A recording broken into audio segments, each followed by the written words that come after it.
যে ছেলেটা চায়ের দোকানে এঁটো কাপ ধুচ্ছে রাস্তার ধারে, তাকে ডাকুন।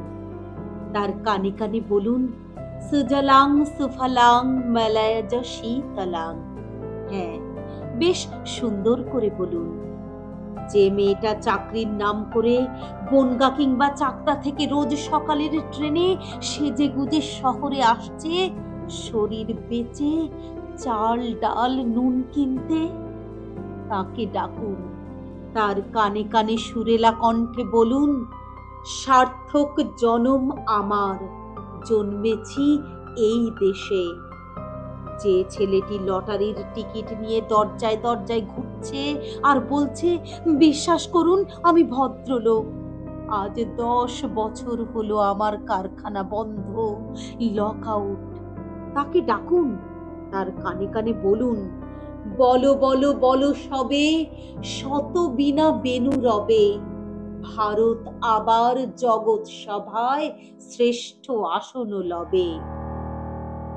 রাতের আকাশ কাঁপিয়ে অঝোর ধারায় বৃষ্টি নামলে যে মা আজও লণ্ঠন হাতে টালির ঘরে দরজায় ঠায় দাঁড়িয়ে থাকেন তার খোকন ফিরে আসবে বলে, যে খোকনকে এমনই এক বর্ষার উন্মত্ত রাতে কালো গাড়ির পুলিশ ডেকে নিয়ে গিয়েছিল, আর বরানগরের রাস্তায় ভোরের ঘুম ভাঙা কুকুর প্রথম দেখেছিল যার গুলিবিদ্ধ রক্তাক্ত লাশ, সেই মাকে ডাকুন।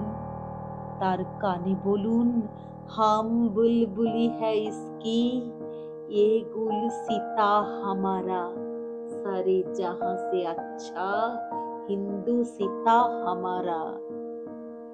সবাইকে সবকিছু বলা শেষ হলে শুনশান শীতের রাতে 5 মাথার মোড়ে ঘোড়ায় চড়ে বসা সেই মহাবিপ্লবীর পায়ের সামনে ধীরে ধীরে এগিয়ে যান।